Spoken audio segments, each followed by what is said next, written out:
உயிரின் வெளிச்சமே உனது உருவமே உணரும் நிமிடமே இதயம் உருகுமே.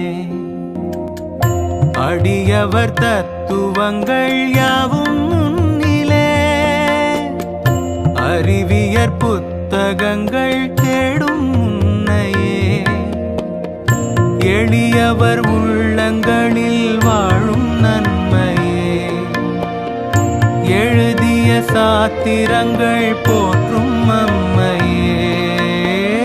தன்னை அறிந்தவர்க்கு நீதான் உண்மையே. உயிரின் வெளிச்சமே உனது உருவமே உணரும் நிமிடமே இதயம் உருவமே.